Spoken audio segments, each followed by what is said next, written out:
নমস্কার, কেমন আছো সবাই? আশা করি সবাই ভালো আছো। আমার নতুন একটি ব্লগে সবাইকে স্বাগত। আজ হচ্ছে শুক্রবার আর এখন ঘড়িতে তোমাদের মনে হয় বাজে সকাল 10টা। এখন থেকে কিন্তু আমার ব্লগটা স্টার্ট করলাম। ছেলে তো স্কুলে চলে গেছে, বড় চলে গেছে দোকানে, আর আমি এখন লেগে পড়েছি আমার কাজে। মানে সংসার থেকে একদিন ছুটি নেওয়া মানে তারপরের দিন যে তার কাছে কত কাজ থাকে তা খালি কি একটা মেয়ে মানে জানি। তো দেখো সকালকে মানে ছুটি করছিলাম জন্য আজকে কত কাজ আমার দিকে মানে তাকায় আছে। তো নে আমাকে তাড়াতাড়ি কর, তো করে শেষ কর। তো দেখো এই যে লাগিয়ে পড়ছি সব হলো কাপড় কাচতে, মানে কাপড় কাচবো না ভিজায় রেখে আর যত সব আজ কাজ আছে সেগুলা করব। তো ওই যে পিছনে দেখছো কত বাসন, তো ওই বাসনগুলা কিন্তু মাঝে এই যে ধুয়ে এখন উপর করে নিচ্ছি। আর কাপড়গুলো আগেই ভিজায় রাখতেছি, অনেকক্ষণ ভিজলে কিন্তু কাপড়গুলো মানে তাড়াতাড়ি পরিষ্কার হয়ে যাবে আর খাটনিটাও কম হবে। তো এই যে বাসনগুলো মাঝে উপর করে রাখতেছি, আর এই যে এদিকে হাঁড়ি কড়াইগুলো ওগুলো সব কিন্তু এখন রান্নাঘরে নিয়ে যাব। তো রান্নাও কিন্তু বসাতে হবে, রান্নাও এখনও হয়নি। সকালে একটু সেদ্ধ ভাত করছিলাম, তো তোমরা তো জানোই সকালে একটু সেদ্ধ ভাত করি। তো এই সেদ্ধ ভাত করছে, ছেলে খাইয়ে গেছে গা। আর বরের জন্য ধরো আমি টিফিন পাঠাই দিছি।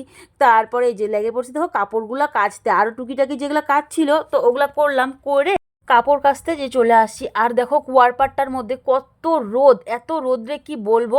এর জন্য দেখো সকাল থেকেই আজকে না মাথায় গামছা নিয়ে মানে গা হাত পা আর পিঠটা যেন বাঁচে, তো ওরকম করে কিন্তু কাজ করছি। অসুবিধা হচ্ছে তো কিন্তু কিচ্ছু করার নাই, এত রোদ বলার মতো না।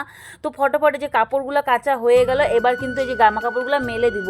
তো আজকে যেই যাই হয়ে যাক, আজকে আমি আর মাঠে যাচ্ছি না, এত রোদ কোনো রকমই আমি বাড়িতে কিন্তু কাপড়গুলো মানে মেলে দিব। তো বাড়িতে শুকালে শুকাবে, না শুকালে নাই, যেহেতু রোদ বাড়িতেই আশা করি শুকায় যাবে। আর এদিকে দেখো ওই যে আমাদের ভাস্তা দেখো খেলছে কেমন করে, মানে এত রোদ ওদের, আর রোদ আর গরম কিচ্ছু লাগে না বাচ্চাদের। তো ওদের মানে শীত হোক বর্ষা হোক আর মানে গরমই হোক যাই হোক ওদের খেলা কিন্তু চাই। তো দেখো পাকা রোদটার মধ্যে এত খেলছে, তাই বলতেছিলাম যে এই রোদরে কিন্তু খেলিস না। তারপরে যে দেখো জামা কাপড়গুলো আমি কোনো রকমের মেলে দিয়ে এবার কিন্তু চলে আসবো মানে রান্নাঘরে। তো বরমশাইও কিন্তু ধরো সকালবেলায় মাছ নিয়ে আসছে, তো ওগুলা কিন্তু এখনও মানে ধোয়া ঠোয়া কিচ্ছুই হয় নাই। তো এই যে দেখো বরমশাই নিয়ে আসছিল সকালবেলা বাটা মাছ, আর বাটা মাছগুলো না বানাই আনছিল, কিন্তু কি বলতো এমন করে বানায় দিছে যেন বাড়িতে এসেও কিন্তু মানে বানাইতেই লাগে। তো কোনো রকম করে ওরা শুধু আঁশটা ছিলে দেয় আর পেটটা মানে কাটে দেয়, আর কিছুই করে না। তো তা দেখো বাড়িতে এসে আমি রোদের মধ্যে কিন্তু বসে পড়েছি মানে বাটা মাছগুলো বাছতে। তো দেখি কি ভালো করে মানে বাইছেই দেয় নাই, মানে মাথাটাই গরম হয়ে গেল। আর এই মাছগুলো বানাতে গেলে না অনেক দোকানে যেন এক্সট্রা করে এর চার্জও নেয়। তো অনেক দোকানে নেয় আবার অনেক দোকানে নেয় না। আর এখানে কিন্তু আমার জায়ের সাথে আমি কিছু কথা বলছিলাম, আর এত রোদ দেখো মানে মুখ চোখের মধ্যে রোদ পড়তেছে কি বলবো তোমাদের। তো মাছগুলো যে ফটোফট আমি বানায় ঠানায়, এবার কিন্তু রান্নাও বাকি আছে, তো রান্নাটাকেও কিন্তু আমাকে করতে হবে। এই গরমের মধ্যে দেখো রান্নাঘরে কিন্তু যে চলে আসছি।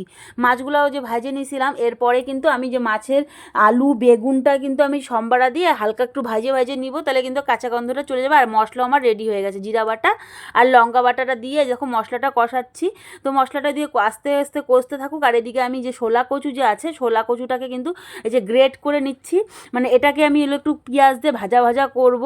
আর এই শোলা কচুটা না বাটা খাইতেও কিন্তু দারুণ লাগে, মানে একটু আদা রসুন পেঁয়াজ কাঁচা লঙ্কা আর সর্ষাটা পেস্ট করে, আর এই শোলা কচুটা পেস্ট করে যদি তেলের মধ্যে একটু কালো জিরা ফোড়ন দিয়ে বাটা করা যায়, তো মানে এক থালা ভাতই না এক নিমিষে খাওয়া হয়ে যাবে, এতটা ভালো লাগে। তো আগে বিয়ের আগে না এই কচু টচু আগে আমি খাইতাম না, তো বিয়ের পরে কিন্তু এগুলা মানে সব খাওয়া আমি শিখে গেছি। তো দেখো এই যে কচুগুলোকে আমি এই যে এরকম করে গ্রেট করে নিচ্ছি। আর ওইদিকে কিন্তু আমার ধরো মানে ছেলেও কিন্তু আমার রান্নাটা হয়ে গেছিলো আর ছেলেও কিন্তু চলে আসছে।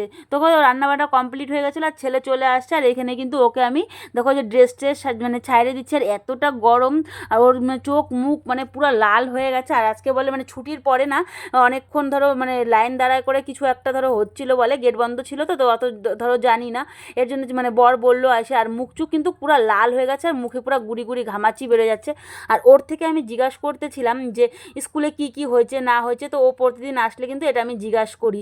আর দেখো এদিকে আজকে দেখো রান্নাবাড়া করছিলাম হলো যে কচু ভাজা, ছেলের জন্য যে এক পিস বাটা মাছ ভাজা, আর এদিকে কিন্তু রান্না করছি হলো আলু বেগুন দিয়ে হলো বাটা মাছের পাতলা পাতলা ঝোল। আর এখানে হলো আমার জায়ের ঘরে ধরো ওদেরকে ধরো তরকারি দেওয়া হয়ে গেছে, আর এখানে আমার আর বরমশাইয়ের আছে, তো আমাদের দুজনের কিন্তু দুবেলা ভালো করেই হয়ে যাবে।